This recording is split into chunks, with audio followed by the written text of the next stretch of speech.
If you look at people who are religious today, who are not in conflict with science, they have viewed their religious text as a spiritual, something that gives them spiritual support, not as a science textbook.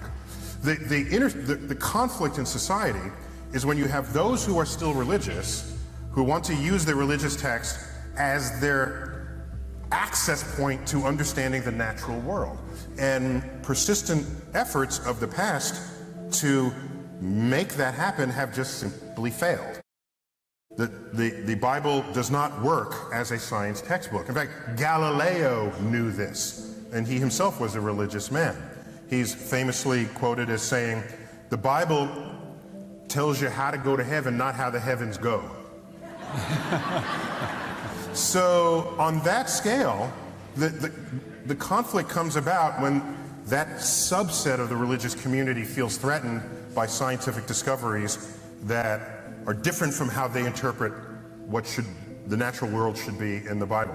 I think it's that point where you get to the concept of the God of the gaps. You go, we do not understand this, science takes us so far, but we don't understand anything beyond that. Therefore, that's God. The stuff that we don't get, that's God. And the trouble with that is the moment that you actually go, no, we do understand that now. Is people going, well, did God just go away then? And it goes back, nice simple things like the rainbow. The point where you go, well, the rainbow actually, it's an optical effect. It's not something magic that gets put up in the sky to memorialize the flood. Plus, did you know that everyone sees a unique rainbow? No. That's right. The rainbow is an optical effect for the person who sees it. So if you stand 10 feet to my left, you see a different rainbow than I see. It's a remarkable, fun fact about rainbows. My favorite fun fact about rainbows is the fact that they were originally believed to have 6 color bands, but that Newton added indigo and violet. Yeah, Newton he liked his 7. The number 7. He had a mystical feeling for the number 7. Throws in indigo that no one else sees. Yeah, nobody. Hands up here.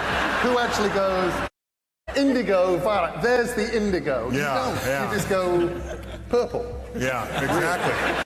Go blue, purple. 6. Another thing about the rainbow, because each rainbow is unique to the viewer, it can only be a rainbow that is exactly face-on to you. You've never seen a rainbow that was like at an oblique angle. Think about it. They're exactly hemispherical in front of you. That's why you can never get to the base of the rainbow. Because that would mean your perspective on it would change. That's what makes it a good place to hide the gold. Okay? In case you didn't know. Are you outing yourself here as an unbeliever in leprechauns? People have been burned at stakes for that. Indeed am. And another thing, you mentioned the God of the gaps. In a free society, a free pluralistic society, where the freedom of the expression of religion is constitutionally protected, which is a fundamental part of why America was so attractive to immigrants from around the world, whose religious differences were not being supported in their hometown. I will never be one to tell you what you should believe or what you should not believe. What I will say is that if you want to say that where we don't understand things, that's where God rests, that's where God operates, the God of the gaps argument, because I get asked that all the time. What was around before the universe? I don't know. Must have been something, God. So they got to stick in God where we're not there yet. And I just say, we got top people working on that. It's a current frontier. We're not there yet. And given the history of the moving frontier, where people had previously said, well, God must be operating, we're long past that. Those explanations have come. And so there's no compelling reason to say God did it and then sort of give up and go on to the next problem. My issue with the God of the gaps is that if you feel that way, you should not be writing the science curriculum of a classroom. Okay?